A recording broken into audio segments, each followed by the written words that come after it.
Assalamualaikum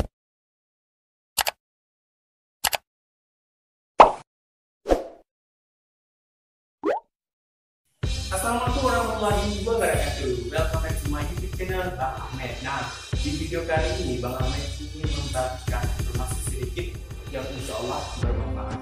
Nah, di kesempatan kali ini Bang Ahmed ingin menunjukkan kepada kalian semua yang lagi menonton video saya tempat-tempat yang indah yang ada di Aceh, spesialnya kota Banda Aceh.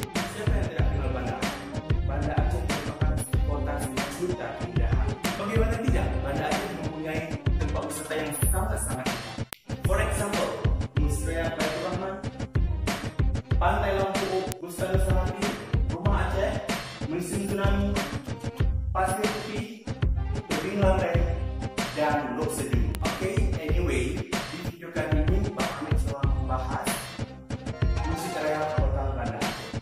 Masjid Raya Baitur Rahman adalah sebuah masjid Kesultanan Aceh yang dibangun oleh Sultan Iskandar Muda pada tahun 1022 Hijriah atau 1612 Masehi. Akhir-akhir ini, Masjid Raya Baitur Rahman menjadi hangat diperbincangkan oleh semua kalangan. Kenapa? Why? What happened? Ya, Masjid Raya Baitur Rahman sudah bermetamorfosis menjadi lebih indah dan lebih cantik. Coba dibandingkan dengan Masjid Raya sebelum direnovasi dan setelah direnovasi.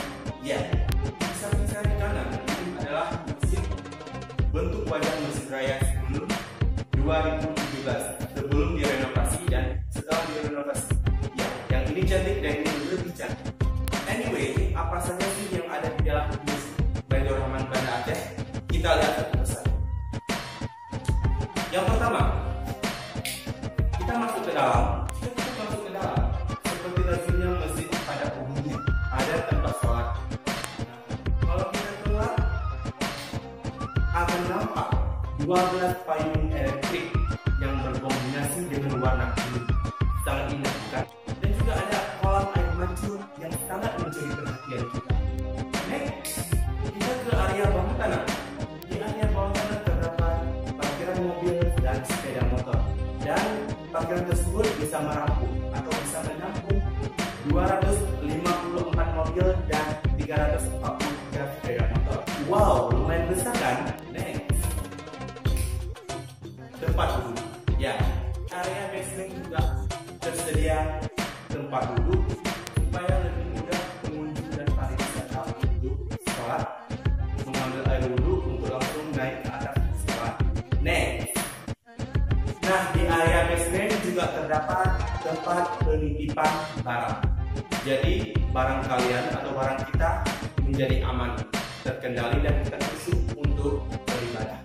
Oke guys, cukup sekian informasi dari Bang Ahmed, semoga bermanfaat dan sampai jumpa pada video berikutnya. Assalamualaikum warahmatullahi wabarakatuh.